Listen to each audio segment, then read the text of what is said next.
1, 2.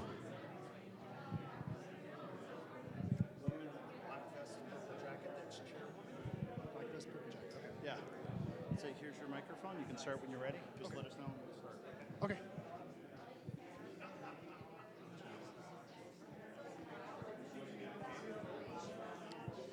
Excuse me, ma'am. This is your microphone. We can start whenever you're ready. Okay, and then when do you turn it on? It is already on, and we'll turn it up when you're ready.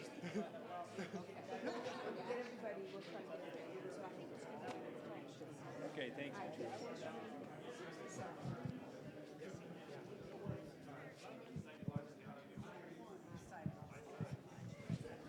So we're getting ready to get started here. So if you can grab water, grab a cookie, and come on in and sit down.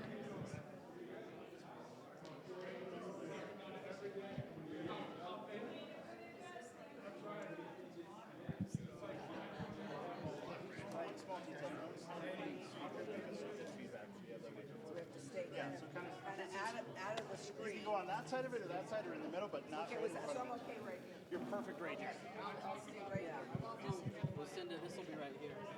Yeah, Lucinda, why don't you take here? I'll go in the middle because you should see that close. You've got a. And then, Christopher, you got to be up here. All right, we're getting ready to start. So if you could please take a seat. All right, well, this is a very good turnout, and the good news is we are not looking at each other through a screen. I'm very pleased to see that, and my name is Patrice Horseman, and I'm your supervisor here in District 1. I'm also just recently been elected as chair of the Board of Supervisors as well. So I'm wearing two hats, but tonight I'm very proudly wearing the hat as the District 1 supervisor, and I am so proud of the team that you're going to hear from today. As you know, we were very successful early on in being able to get $3.5 million, actually turned into $7 million, to do some watershed restoration work and flood mitigation efforts together with the City of Flagstaff.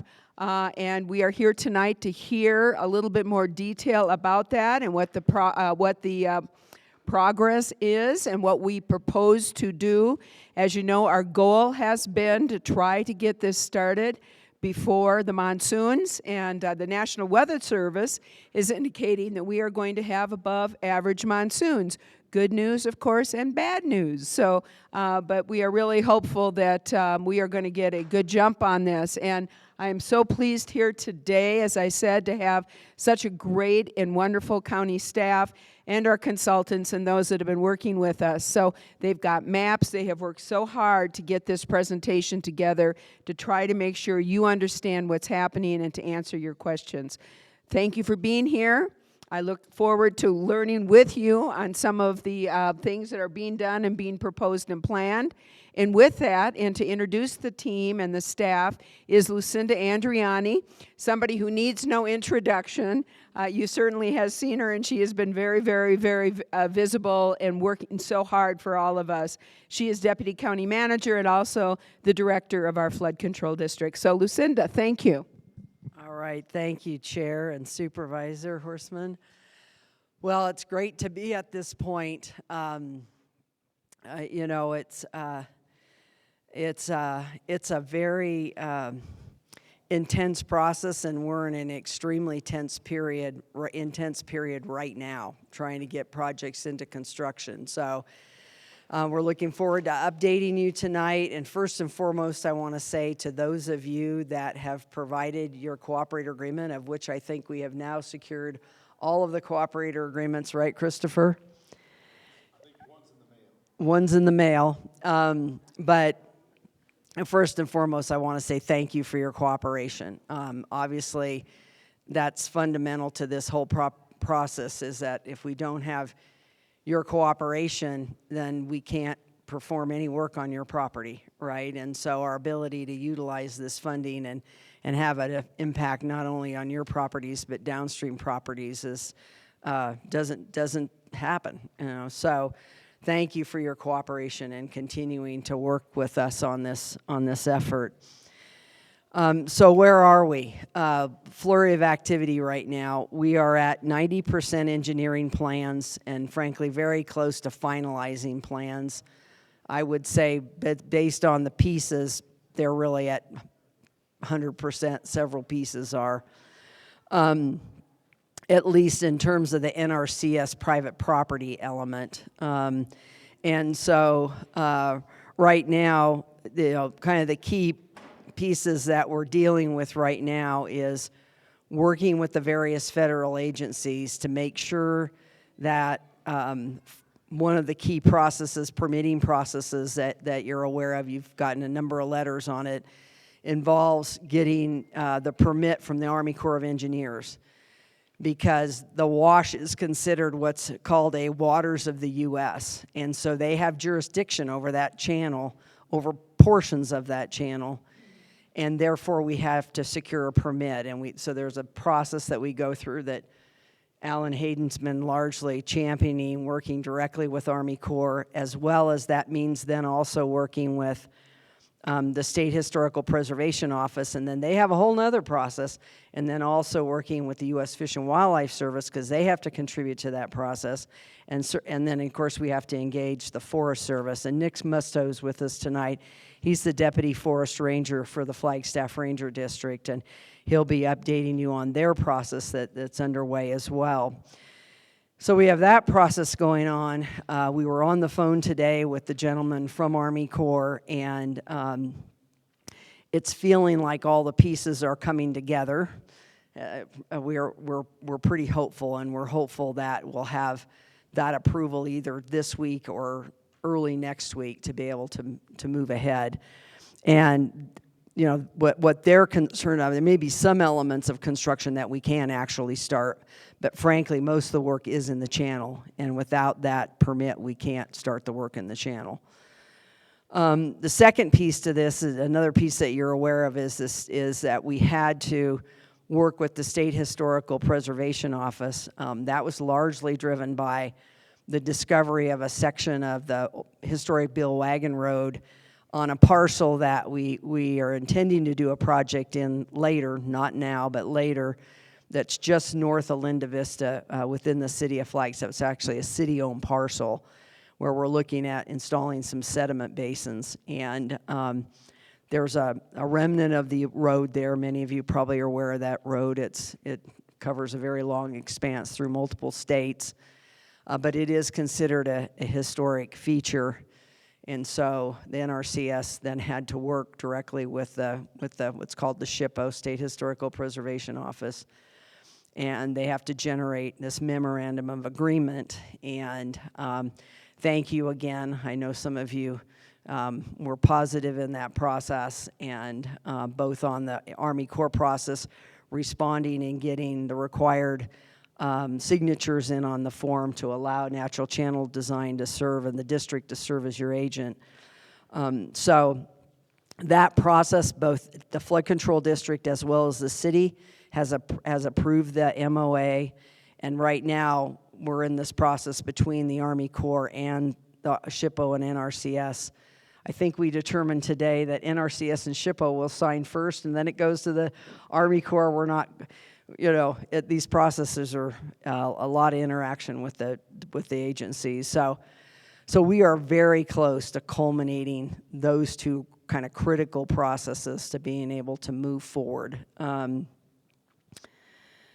And then, as I mentioned, the cooperative agreements are another piece that are extremely important.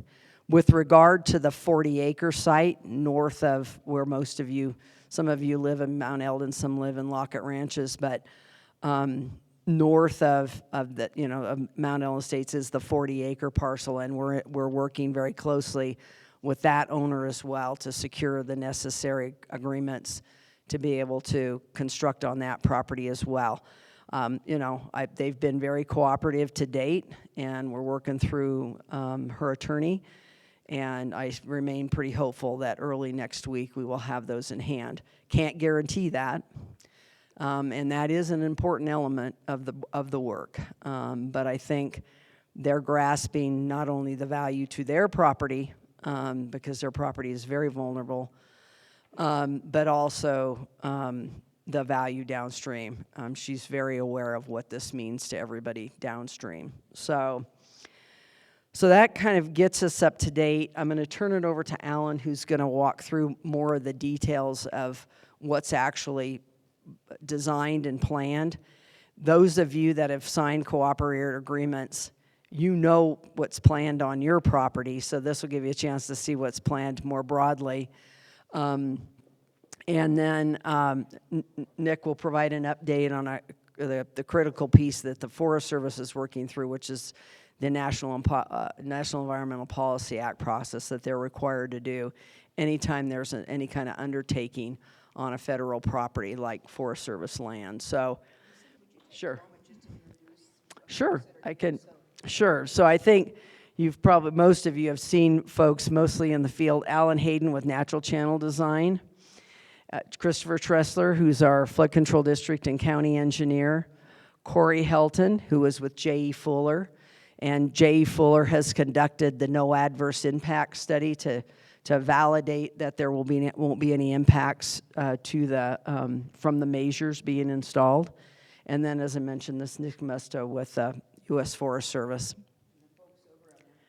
And then over on the side, most of you have met Charlie Wilson, who is everybody's right-hand person, and Joe Loveridge, who's also with J.E. Fuller.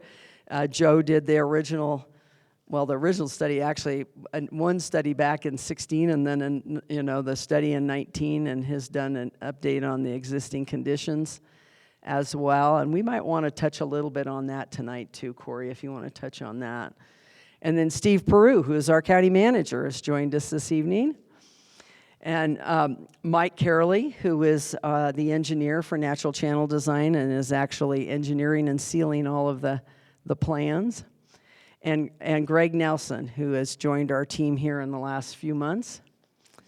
And Greg is helping with all various processes, working with the federal agencies, et cetera. And then we have Sean Puoma, who works as my right-hand person and keeps me on track. And we've got Shirley W. in the back. And Shirley's the left hand. These are my right hand, left hand people that keep me on track. And I think most of you know Mark Delarocca, who's our community relations manager. That's who you get all the email updates from and information. So, and the city actually has someone here too, Amy Palmer, who is the building official for the city. So if you lived in the city and you had any damage from flooding, you would know Amy and or her team, because they did all the damage assessments within the city. So with that, I think I'll go ahead and turn it over to Alan.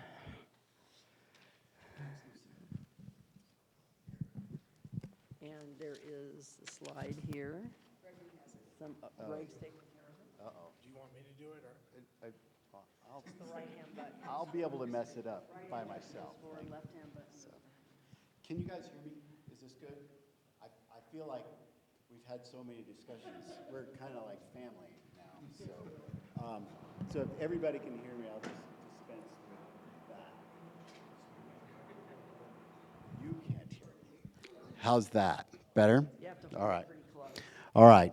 So I'm going to walk you through the designs, both through the Mount Elden Estates as well as up on the forest, which is just upstream. So you guys kind of get a feel for what's coming your way. And we've already talked about this, but it'll be good for you to see the whole thing all put together. How about that? So just to remind you that, the design criteria that we're working with here is basically, this is a sediment reduction process. The water will continue to come, but we're trying to get it so it doesn't carry so much sediment, and the cleanup afterwards is not so bad. So we reduce sediment transport on this 40-acre site, which is right here. okay? And increase sediment storage on this 40-acre site. By slowing that sediment down, we can drop it out right there, increase sediment storage, and decrease the transport downstream. And then we want to mitigate the impacts to roadways and utilities throughout the neighborhood. Road crossings are problematic. They're soft, they erode, they source sediment downstream, and they provide a maintenance headache going forward. So we're concentrating on trying to provide you guys with the best crossings that we possibly can, giving the amount of sediment that has to get across them or through them, and make sure that they are going to be easily and quickly maintainable after we have these flow events, okay? That's just the best way to deal with the super high sediment loads that we will continue to see for a while. So reducing post-flood maintenance, you know, the size, what we've kind of sized the design for is a 2-inch and 45-minute storm, which you saw several of last year. And we get the numbers, the discharge numbers from those storms off of the Fuller team's models. We work with them. They give us a discharge based upon what the soil conditions are and what the rainfall does. That's rainfall over 2 inches over the entire watershed, not just little pieces of it. So, so that's kind of what we're shooting for. That sizes the rock so that it doesn't move, those kind of things, all right? So this is a plan view of the alluvial fan system that's proposed for the 40-acre site, the Bayless family parcel. Just to get you oriented, this is Larkspur right here. And so the things, and then the 40-acre parcel extends up to here. Forest Service starts up here. This has become a large alluvial fan. It gets graded out to a big, wide, flat area. Trees are removed, graded flat. There is a trench here at the top of it, allows water to come in and then start spreading out across here. It spreads out, slows down. Less depth means less shear stress, and less shear stress means less capacity to carry sediment. Once we get down here to the end of it, just before it goes across Larkspur, there's another borrow pit. This gets lined with rock on the upstream side, dumps into here, dumps final sediment. This will eventually fill up with sediment, come back up to grade, and it's intended just to stay that way. It fills up and keeps on going. Once the water goes across wide here and then goes across a concrete road crossing.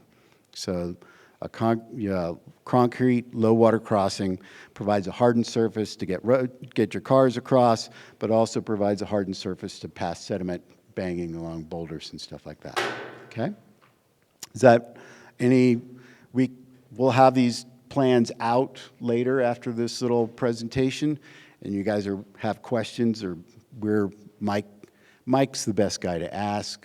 I get the big picture. He knows all the details. So anyway, so that's what's going on the 40-acre parcel. You'll notice there's grade control on small channels that come in, and especially the small channels just over on the east, which receive flow from that eastern or the main trib of Spruce Avenue Wash.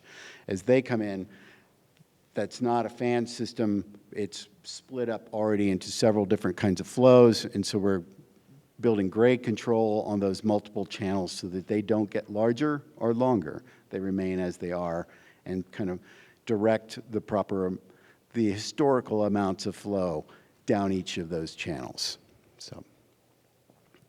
So that grade control on the 40-acre, other than the concrete crossing, all the grade control kind of looks like this, which is, cross vein weirs made out of native rock, large native rock filled in with smaller native rock, okay, that resist the flow and kind of keep erosion from happening upstream.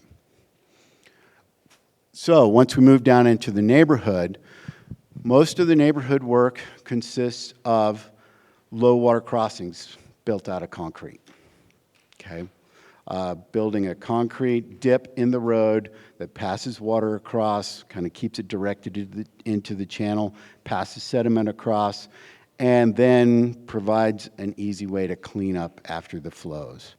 The areas that we have low water crossings planned are, again, here on Larkspur, okay, a driveway here off of Agave, then as this tributary comes across Agave here, then across Primrose, okay, here in this driveway here,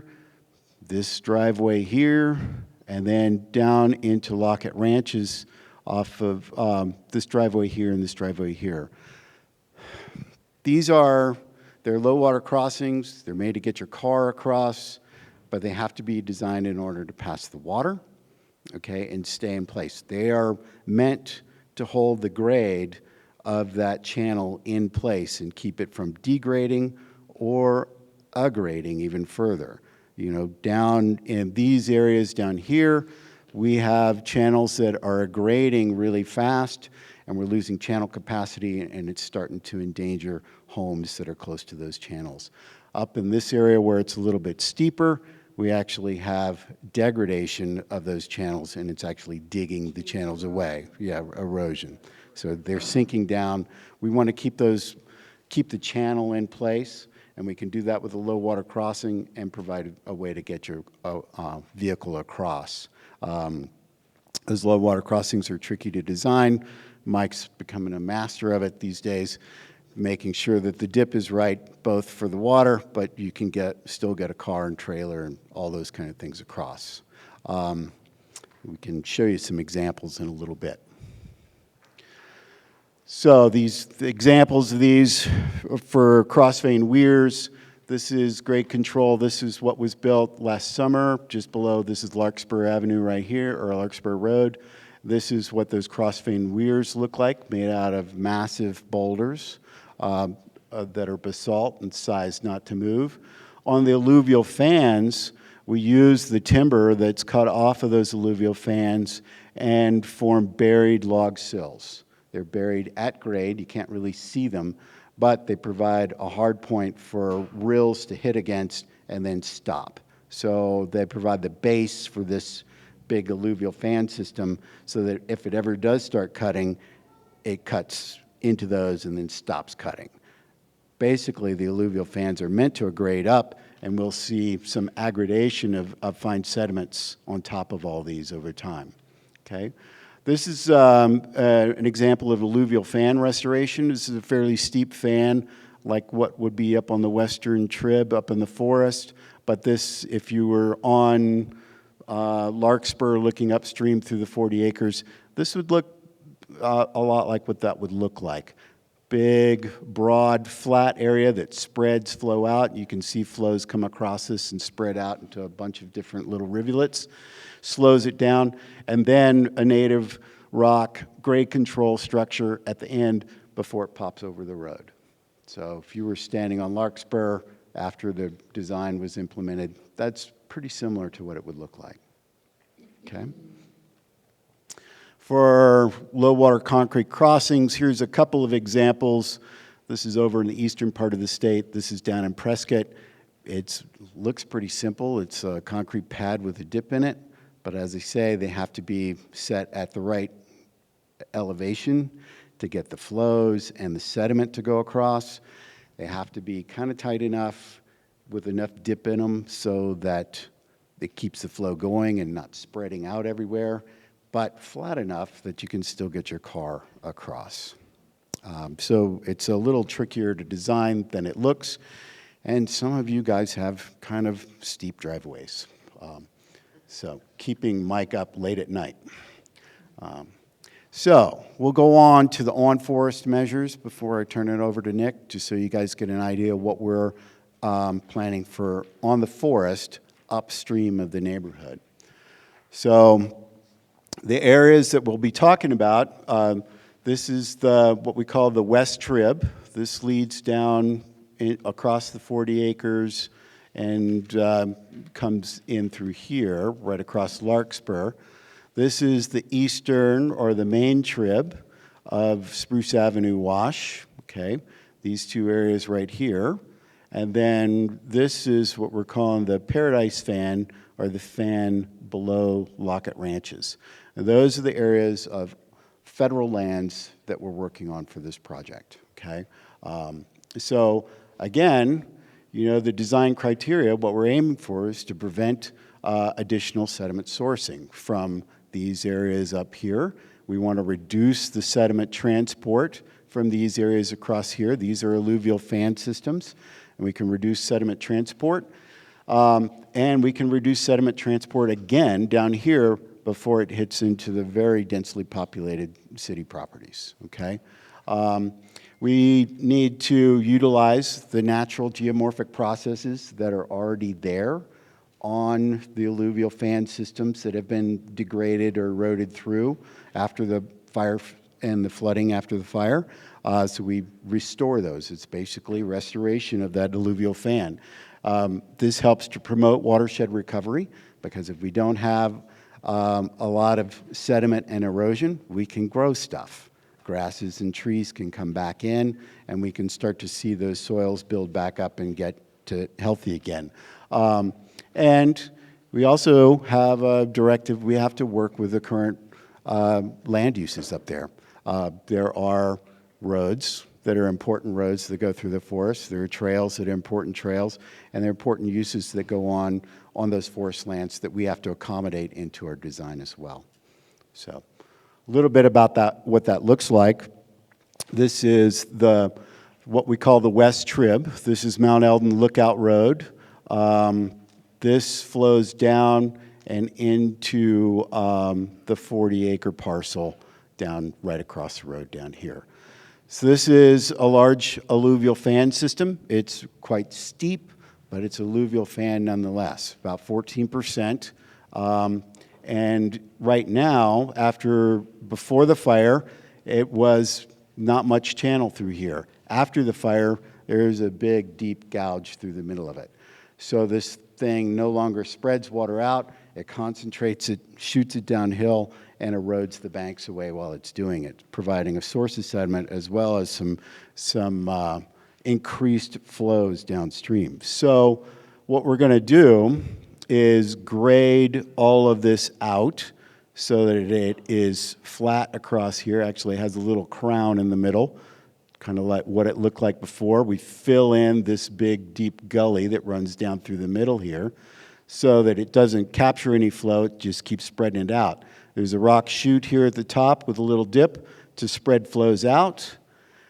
Once they get down here to Mount Elden Lookout Road, they're spread really wide, and then we need to concentrate them again, get them across the road on a hardened surface, not concrete, and then down into a hardened channel before they head down onto the next alluvial fan on the 40-acre site. So that's what we are doing on the West Trib. This is the main trib, or the eastern trib. This, again, to get you oriented, this is Mount Elden Lookout Road. This is the climbing area. This is where Oldham Trail crosses and the Rocky Ridge crosses right here, okay? There's an alluvial fan system right here that's been actively aggrading and is running out of room to store sediment. We probably saw 5 feet of sediment accumulate last summer here. We take this, spread it out downstream, control it so it doesn't head cut back up again, and give it more room to work. And that room, we expand this alluvial fan system down through here, which is an alluvial fan right through here, and we can expand it up, give this whole system a lot more room to continue doing what it's doing, which is aggrading sediment. And some of it is really big, 3 foot, 2.5 foot diameter boulders are collecting here, 18-inch boulders are collecting here, and then it goes into this single thread channel down to here. There's lots of grade control that will be built in this channel here to keep it from eroding and sourcing sediment as it goes down, that in the form of cross-vein weirs. So that is the eastern tributary, or the main trib. We go downstream below Lockett Ranches before it enters into the city property at the end of Paradise Road, and we have yet another good geomorphic place to put an alluvial fan system in. For those of you that are maybe not familiar with it, this would be Paradise Road ends right here. There's a gas line that cuts across here. Buffalo Park is here. The side of Mount Elden is right here. Lockett Ranches, the private land's in right about here.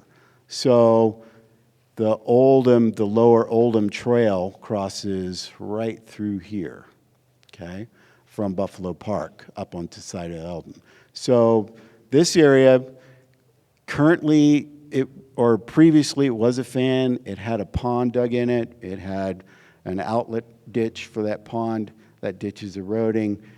It can store a lot more sediment than it is doing now, and so we're going to flatten it out, put those grade control structures in it, and then squeeze it back down and put it into the single thread channel before it heads down into the city lands. So all of this is made to start reduce the source of sediment, especially on the west trib, which is a big source, but these alluvial fan systems can also start absorbing and aggrading some of the sediment that comes off the top of the hill where we can't, it's too steep for us to do work. So sediment reduction. This is examples of grade control up on the forest. We've seen an example of an alluvial fan system, but this is large grade control being put in over on the Schultz fire about 10 years ago. This is grade control that was put in back in 2019 prior to major flooding up right on just below, this is just below the Oldham and Rocky Ridge trails, and this has held up really well. It's done a great job. So I'm going to hand it over to Nick, and we'll have questions later. Thanks. Thank you, Alan. My name is Nick Musto. I'm Deputy District Ranger for the Flagstaff Ranger District of the Coconino National Forest. Just kind of want to share where the Forest Service is in our planning process as we do, if any, land management actions that take place on national forest land, and to share a little bit of background.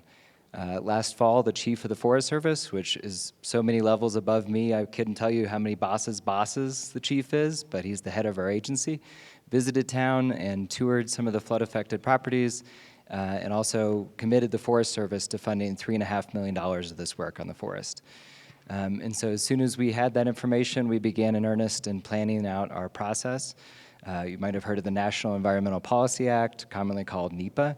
So just a process that we work through both to document our compliance with a series of environmental laws, as well as to get public input, have that shape our projects, and respond to that input. So there's several steps to that. You know, the first thing we do is kind of, we hit the ground with Alan and with the county and visited the project areas that they're looking at treating on forest, had all of our specialists review that, our archaeologist, our hydrologist, Kyle Pafford, who's with us today, as well as, you know, a series of other specialists that we have on the district, like wildlife biologists, those sort of folks, kind of helped shape the project to make sure we understood what was being proposed. That process, of course, is complete. And after we did that, we developed what's called a proposed action, which just kind of lists, you know, here's what we're looking to do, and here's all the details of that proposed action as we're aware of them. And then that goes out for a scoping period for public comment for 30 days. We received 7 comments back, overwhelmingly positive in response to the proposed action. And then we took those comments and looked at our processes, and so one of the steps in NEPA is that we can determine that we're in a categorical exclusion category, which basically means that this is an action that the agency has taken hundreds of times. They found it to have no negative environmental impact, and that allows us a faster timeline in responding to these project proposals. And so the agency has one in relation to response to floods and as well as watershed restoration in response to that. And so this project falls into that. And so that allows us to have our fastest timelines that we have in terms of our NEPA process. And so after scoping period, we also ran by tribal consultation. That's part of our government-to-government relationship with the tribal nations. Relevant to this area, there's 13 tribes that hold San Francisco Peaks as well as Mount Elden to be sacred. We allowed a comment period for tribal comments. Did not receive any comments from the tribes in this project, as well as, and then we have kind of two big laws that drive our timelines and these sort of things. And one of that is National Historic Preservation Act. As Lucinda mentioned, talking with Arizona SHPO, State Historic Preservation Office, I'm trying not to be acronymy tonight, so forgive me if I miss one. And that process is complete. We've got that report, so that timeline is also done. And then the last one is Endangered Species Act consultation with Fish and Wildlife Service. And so we've turned in that report, and by law, the Fish and Wildlife Service has 60 days to respond to that report. All indications are the report's done and out for review. We should expect to get that back really any day now. So that's kind of the last outstanding timeline as far as working through our NEPA process for this project, for approving and authorizing these actions to occur on forest. And then as soon as we get that Fish and Wildlife report back, we'll submit a decision memo, which informs the public, here's what the agency has considered, and here's what the agency has decided in relation to this project. And we expect the decision memo on this to be released in a couple weeks. So all is looking well as far as our NEPA process. And I'm happy to take questions later at the end of this. Passing off to Corey. Thank you, Nick.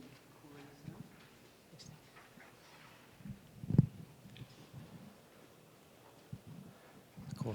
So I'll be talking about no adverse impacts. So we've been talking about designs up to this point and regulatory information up to this point. And so I'll be we're taking the design stuff that is provided to us from Natural Channel Design and putting it into our models and then just trying to identify no adverse impacts. No adverse impacts doesn't really mean no development. Obviously, we're making some changes and it's going to have some sort of impact, but we're going to be looking at that impact, trying to identify where those adverse impacts have been. So with working with Natural Channel Design, we've had an iteration process. We start off with 30% designs, 60% designs. We're up at the 90% designs. And so we put that into our models and identify areas where we need to make some adjustments for that might that have adverse impacts. And then now we're at the 90%. So what I'm going to be showing you now is that. So our approach. So you've seen a lot of the models we've put together. We put together back in 2019. We put our initial models together, and that was a 20-foot grid. And the reason was so that we could get some maps out quickly. It turned out we didn't get the rain for a while, and it came later, a couple seasons later. But now we've refined our model. So I'll touch on that a little bit. So our new model went from a 20-foot by 20-foot grid. It's now a 5-foot by 5-foot grid. So these models take a few days to run now. So before we were running it within a couple hours. Now we're a few days of runtime to get these models to run. The curve number is the same, so we're not changing our infiltration parameters. We're keeping consistent with that. We had good success with projections with the 20-foot grids, so we didn't really change much of our parameters within the model. So we're still curve number based. We were looking at, we took the Schultz rainfall of 1 inch, 2 inch, and 3 inches. This rainfall had happened on the Schultz fire itself, so we made the assumption that it could happen on the other side of the mountain as well. So that's the same between our 2019 Flow2D models as well as our model that we'll be looking at tonight. Initially, we had assumed that all the culverts would be plugged. And in this model, we're not making that assumption. We're making the assumption that we're accounting for culverts and allowing flow to go through the culverts rather than having them plugged and go out wherever they go from there. So Is that primarily, though, culverts in the city, or did you actually look at culverts in Mount Elden? primarily on the city. Yeah, so this is Mount Eldon's estates, and so, yeah, it doesn't have as much of an impact here. So the LiDAR, that's our topography, was based off of the 2015 LiDAR for the 2019 model. And we had new LiDAR flowing on November 26th of 2021. So that's what the new model is based off of, is that updated topography. So temporary barriers, this is more still on the city end of things. No changes were made on that. We assume that sandbags can move and so forth. So those and wooden fences and stuff like that are not input into these models.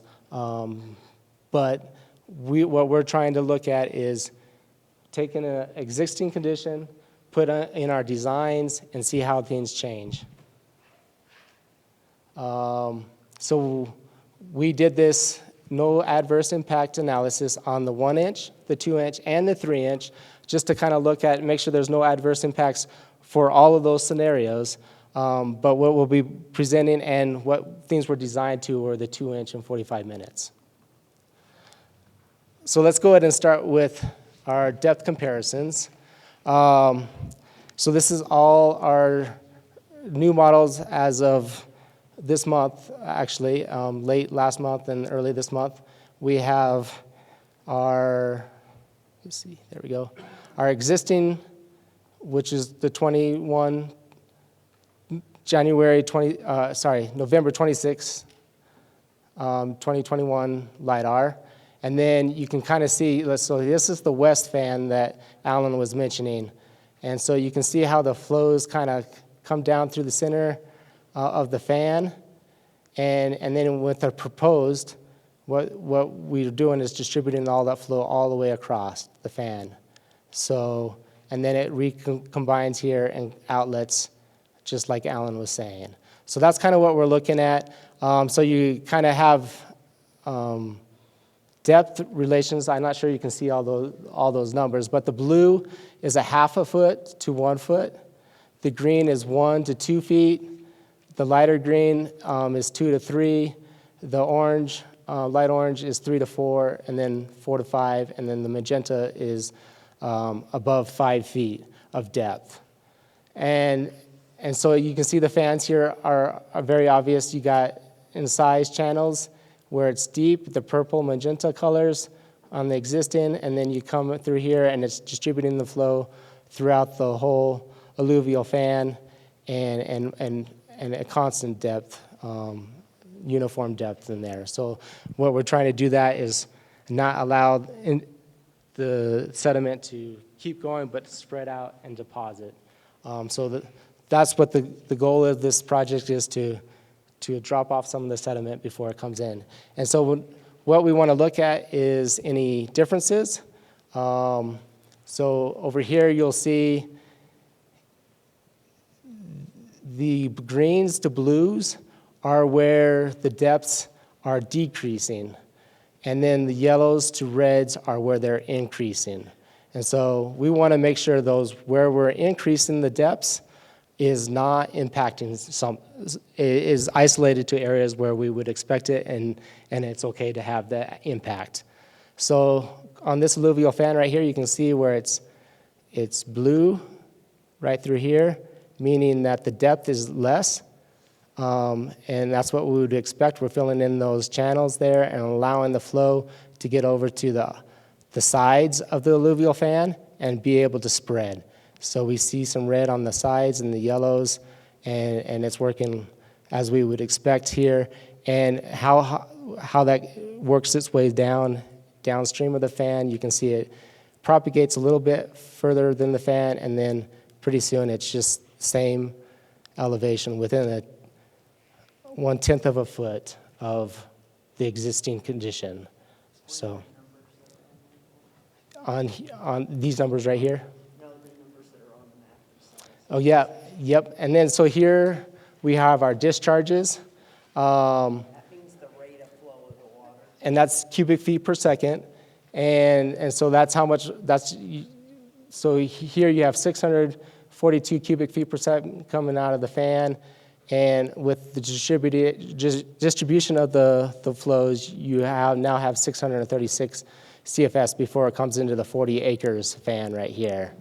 So you see a little bit of decrease in discharges, mostly along here. So you went from coming here 235 versus 246, and right here on this fan, where it comes out of the fan, coming over here is 656 versus pretty much the same. This is probably just a rounding 657. So what this alluvial fan has done is cut off some of the flow coming over to this direction, just a little bit, but not too much. But not a huge decrease in discharges, but more distributing and letting the sediments drop out within the fans. Does that kind of make sense? And that lower part there is what's on the 40 acres. The two up above, the areas up above the north part are what's on forest, right? And then Yep. the lower part is what's on the 40 acres, right? Yep. So this is Mount Elden Road, Lookout Road, coming up through the west fan right here, coming up along here and up this location. And one of the radar stations right here, the Museum Fire South, there's a rain gauge right here that you may have seen, and a camera right in this location as well. So that's just kind of a reference of where we're at. So all of these that we're looking at are on forest. This is the east fans that Alan was mentioning. This is the west fan, and then this is the 40 acres, just before it comes into the Mount Elden Estates. So that's all the on forest, and I'll go ahead and move on to inside the development areas. So existing conditions, proposed, so and the difference. So this is the bottom of the 40 acres, right here, right on Larkspur Lane, coming across, and you can see this is deeper right here at the outlet of the 40-acre fan. Just looking at some numbers as it's coming down. This is the west tributary coming in, and then this is Spruce Avenue Wash coming in. So just before hitting Fallen Pine Trail, we're at 620 CFS for the discharge, and then we're also at 903 CFS right here. So coming over here, we went from 620 to 608, and then 903 to 891. So again, not a huge difference in discharges, but what we're mostly interested in is where we are increasing the depths as well as our velocities. So most of our work's up in here. For the 2-inch event, it doesn't really extend much. The difference is it's all within 1/10 of a foot of each other, all the way down to Fallen Pine. And then we also have, this is some of the road crossings that Alan had mentioned, and so it's all concentrated right within the vicinity of the work. So there's impacts, but we're not seeing it propagate upstream or downstream, especially for the 2-inch. We'll see, we're not going to show that tonight, but there's a little bit more difference and change on the 1-inch, where we see a decrease in depths extending downstream of the 40-acre fan for a little further. But that's not as evident here in the 2-inch event nor in the 3-inch events. So the velocities are also important, looking at erosion and so forth in your vicinities. So these are our velocities of 1/2 foot to 2 feet per second. And then the orange is 2 to 4. The reds are 6 to 8 feet per second. And then anything above 8 feet per second is shown in the darkest color here. So going from Larkspur down, the difference again, you see some change in velocity, but they're all under 1 feet per second, and then nothing by the time you reach Fallen Pine here. And so again, even shorter distance right here coming off of this side with the low road crossings here.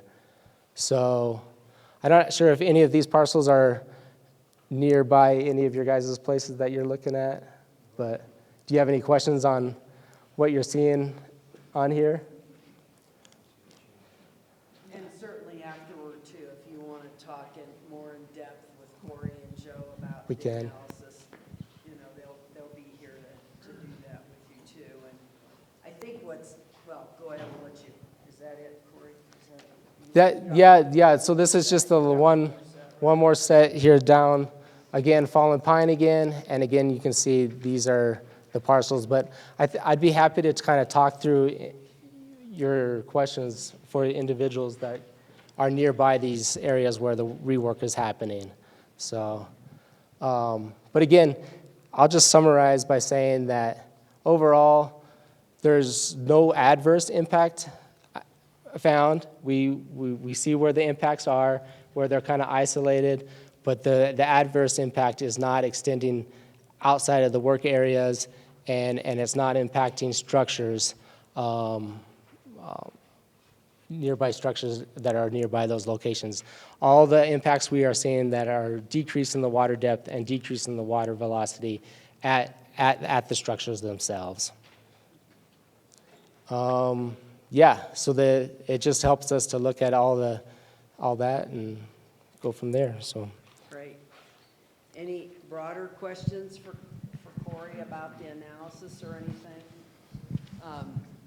Christopher, I just want to, I think this is really important to understand that we did not do this analysis in Schultz for the on-forest measures, which basically is what these measures are. We analyzed the no adverse impact downstream where the water went through the neighborhood, and we actually constructed more of your traditional flood control type projects, channels, big culverts, road crossings, things like that. We did this analysis.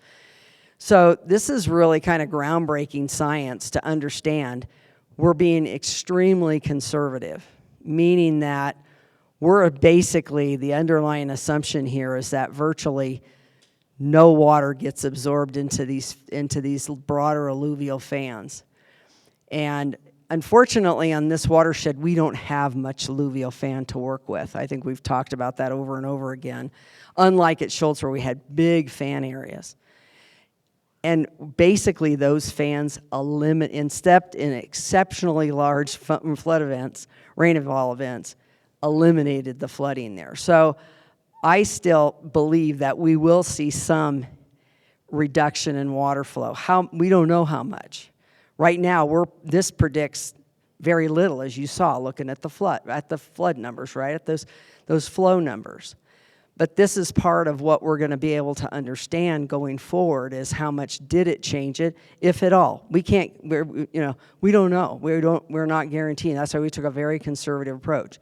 And we did the same out there. We just said, hey, it's not going to affect, whatever water's sitting here now is going to hit, and that's it. We're going to design everything appropriately downstream to make sure we don't have any impacts. So, and we're also working with Ann Yoberg, who is with the Arizona Geological Society survey. She's seeking a grant to conduct a study to actually look at a number of components of what's happening with this watershed. She's a expert in debris flows, and so they're monitoring all that, but they're also, we put money into it, the district did, so that we could also get the whole volume of water analyzed, how much water is still, and are these fans influencing the volume of water that's passing over them or not. So hopefully she'll get that grant, and hopefully we'll be able to do that work, and she'll be able to do that study, and which will be really valuable for the science going forward in documenting what kind of impacts. We know it'll impact sediment, but how much will actually impact any of the flow. So we'll move on to Christopher. Thanks, Lucinda. So as Lucinda said, I'm Christopher Trust. I think I know most of you. I serve as the county engineer, also the flood control district engineer.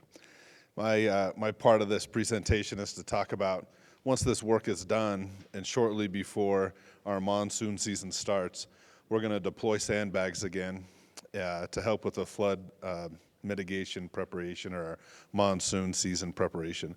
We'll stage sandbags at the mailboxes again, pallets of sandbags. If people are elderly or disabled, we're working to find crews. Our economy has definitely changed, and the availability of workers and construction companies is at an unprecedented high for the need for them, but their availability is low. And so we're working to resolve those issues, and we'll do volunteer day events and things like that to get to the people that need it. But we'll stage sandbags again like we did before. We're undertaking a camera upgrade to help us be informed of when the rain falls and help us put out those alerts that we were able to put out last monsoon season. It's somewhat of an early warning system, but it's still going to be, shelter in place. And if you're outside, seek high ground. And we recommend people have flood insurance, those kinds of things. And so the flood mitigation, we want people to leave it in place. We believe that the watershed is still compromised and the flooding threat is still very real. We're going to stage equipment again like we did last year. Some of our road maintenance crews will be tasked to respond if we do have events.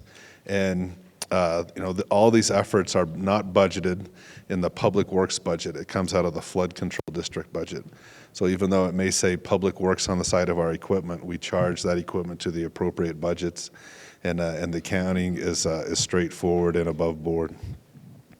But that's the gist of what we're doing for monsoon flood preparation for this next year. And I'll be around after Lucinda gives us some of these timeline factors and to answer questions as well. Great, thanks, Christopher.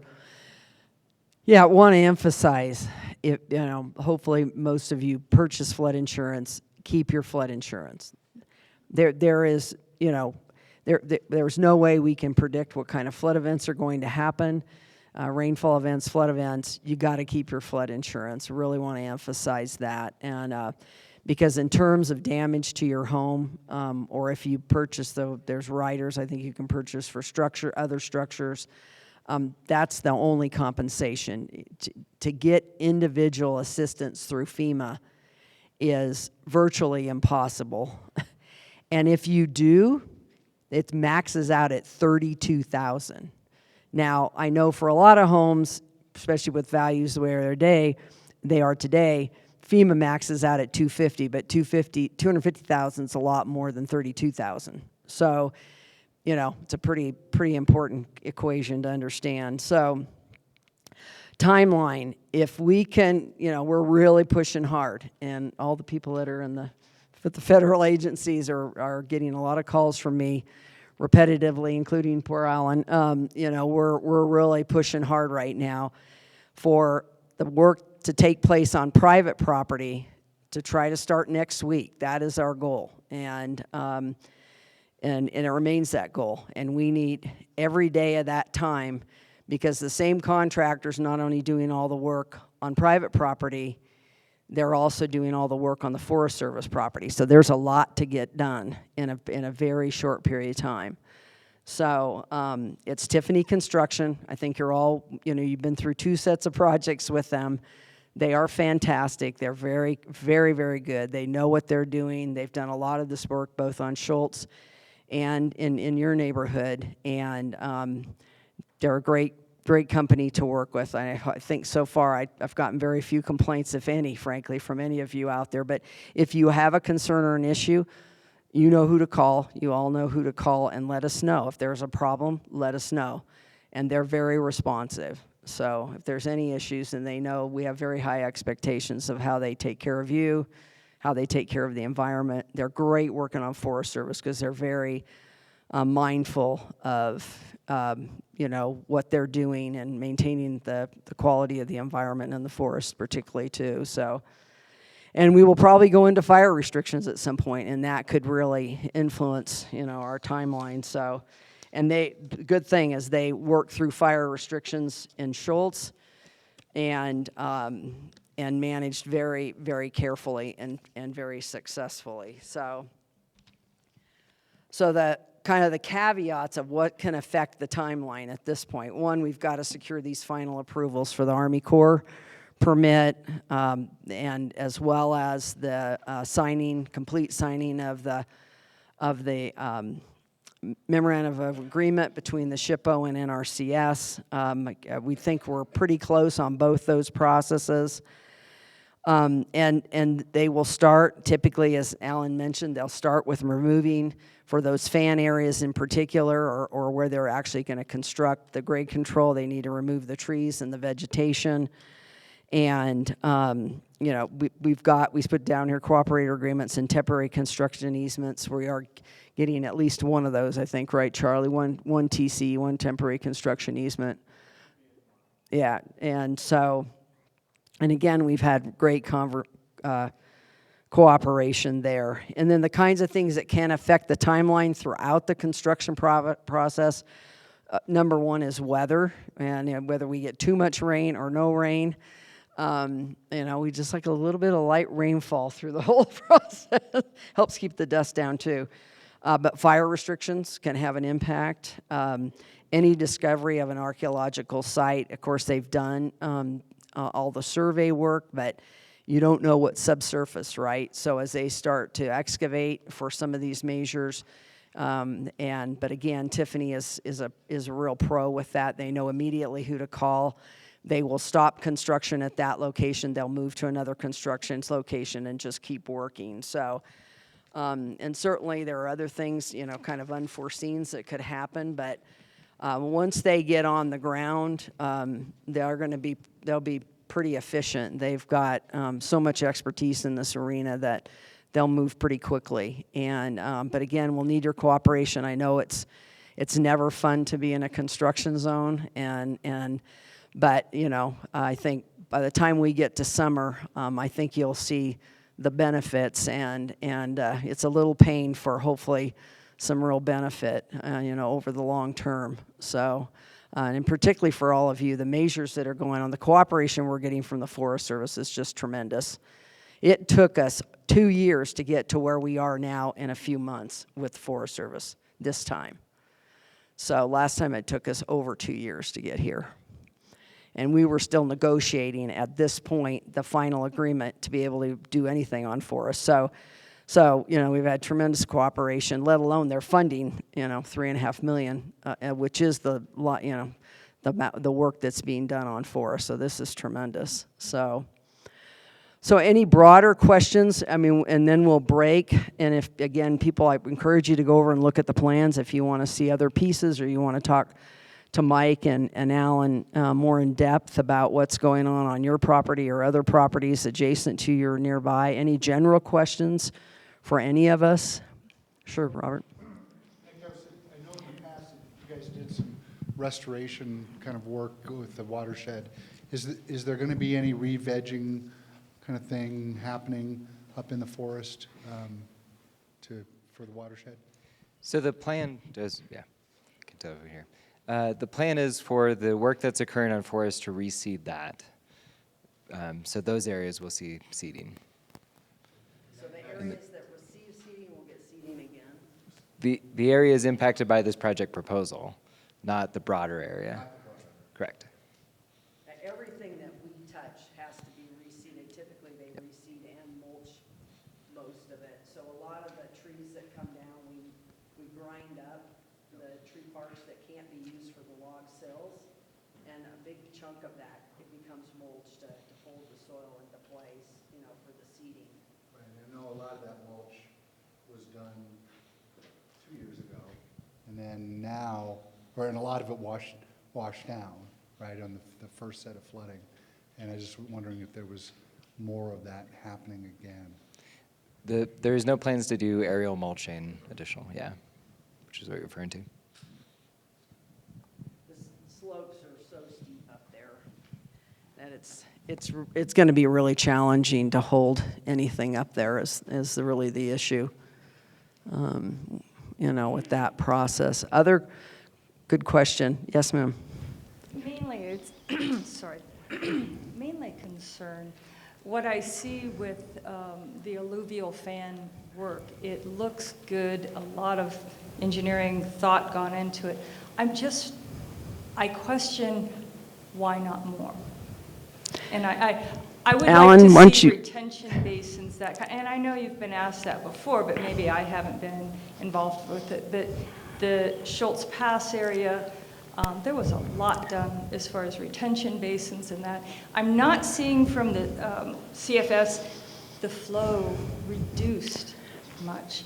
I was impressed with the sediment flows at the last, but the CFS, the flows, I really wasn't seeing from the modeling that there's much difference.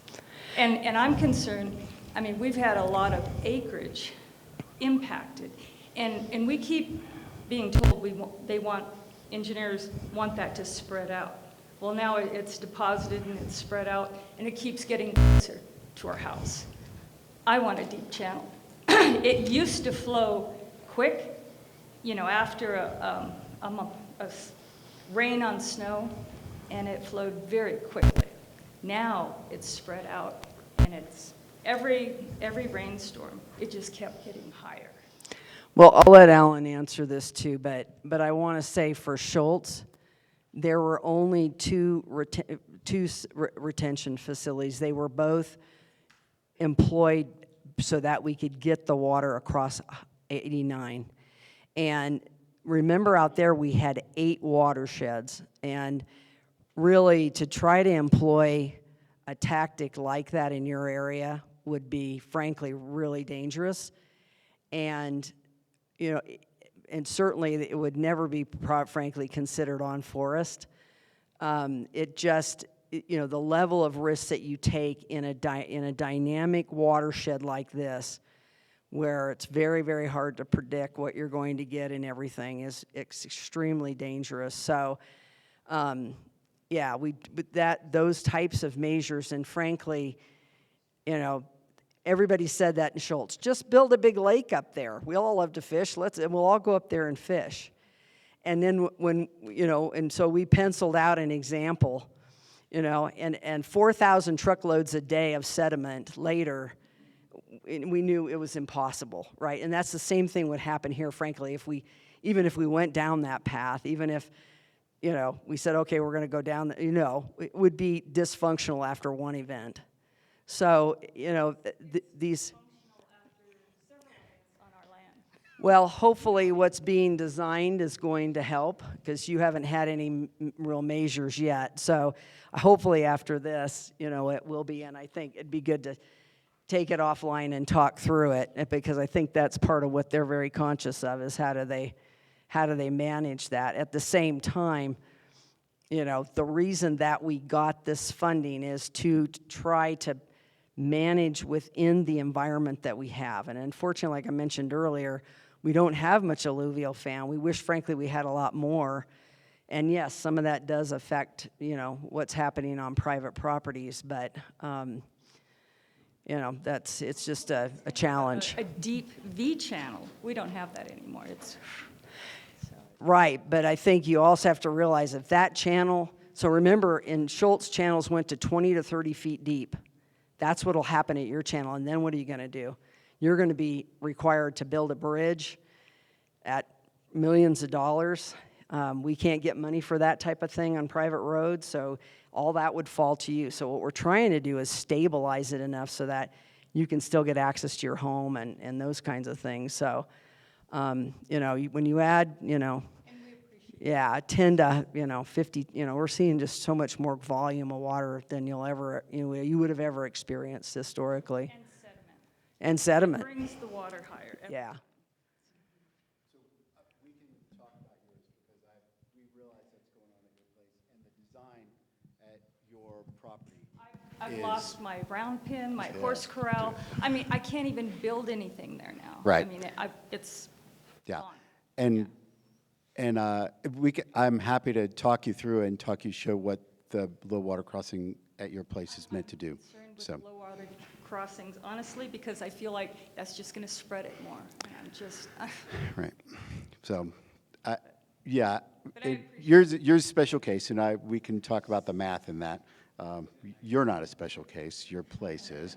But, everything you're doing, yeah. I really do. And for your comment of why can't we do more, it's a good one. The thing about alluvial fans is they're not really magic. We're restoring what was built there for eons before we ever got here and started doing stuff.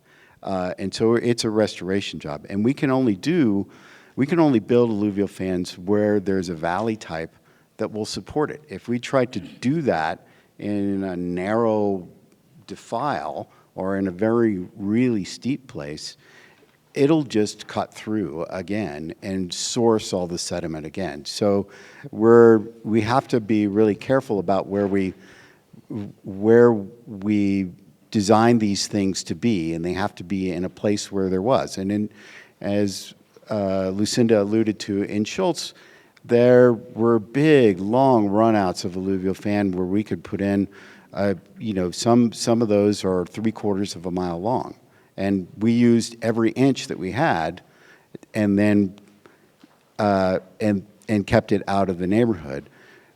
The problem here is that we don't have those really long runs of alluvial fans. They're much shorter, generally steeper, and quite frankly, where some of the houses are on the, where you guys are is low slope and would be alluvial fan. We can't build alluvial fan around houses because that would do just what you're happening. So we're trying to reverse that process. Campbell Avenue in Schultz Pass area, you have deep drainage Right. ditches along the roads, and that's taken a lot of Yeah. impact off.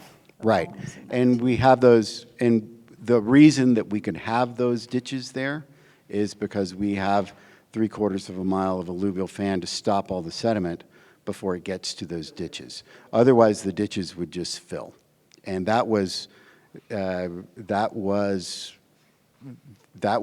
major problem with everything that was planned in Schultz immediately after the fire, is it just filled back up with sediment. And so we had to work on the sediment supply before any of that was possible. Same here. Is we work on the sediment supply everywhere we can, everywhere that we have the possibility, the geomorphology to support it, and keep it as a sustained operation and sustained function for the watershed. And then we can work downstream from there. And so that it's going to, you will see less sediment at your place, and the design of the water of that low water crossing is such that it is not going to pile sediment as high as your current crossing does. So that, and we can talk about that offline. So. All right, anybody else with general questions? And we can move over to look at the plan.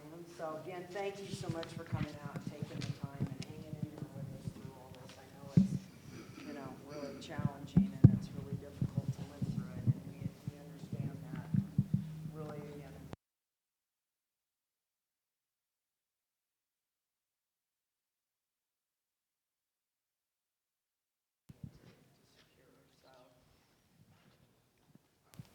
So with that, I want to thank everyone that presented. Thank you. This is a huge team effort, and your team's sticking with you. So, and we'll be out there again this summer. So thank you. Thanks for coming out. Yeah, well, we'll be out there constructing soon.